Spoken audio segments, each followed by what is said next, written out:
প্রিয় ভাইয়েরা, আসসালামু আলাইকুম রহমতুল্লাহ। আজকে আমি আপনাদের সামনে আবারও সেই বনি ইসরাইলের বার্সিসা ও শয়তানের প্রতারণার কৌশলের দ্বিতীয় পর্ব নিয়ে আসলাম। পরবর্তীতে গ্রামবাসী বার্সিসার কথা বলল ভাইদেরকে, কারণ গ্রামের সবাই বার্সিসাকে উত্তম চরিত্রবান হিসেবে জানত। তো তারা বার্সিসের কাছে গেল। যখন তার কাছে তাদের বোনকে রাখতে চাইলে সে রাজি হলো না এবং বলল, আমি অভিশপ্ত শয়তানের কাছ থেকে পানা চাই, কারণ সে ভয় করছিল যে সে গুনাহে লিপ্ত হয়ে যেতে পারে। তখন শয়তান বার্সিসার মনে কুমন্ত্রণা দিতে আসলো। চালাক শয়তান জানতো সে বার্সিসার মন খুবই নরম।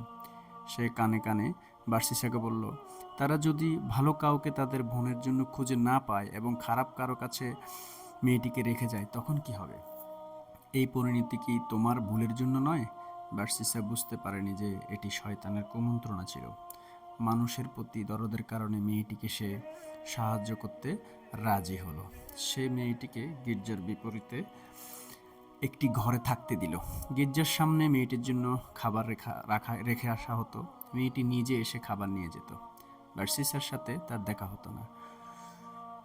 শয়তান বার্সিসার কাছে আবার আসলো এবং বলল, তুমি কেন মেয়েটির খাবার তার ঘরের সামনে রেখে আসো না? এর ফলে মেয়েটাকে ঘর থেকে কেউ কতটা পথ একা একা হেঁটে বের হতে বা ফিরে যেতে দেখবে না। বার্সিসে রাজি হলো এবং মেয়েটির ঘরের সামনে খাবার রেখে আসতে শুরু করলো। শয়তান এতেও খুশি হলো না। সে আবার আসলো এবং কানে কানে বলল, কেন তুমি তার ঘরের ভিতরে খাবার নিয়ে আসো না? ফলে মানুষ তাকে ঘর থেকে একা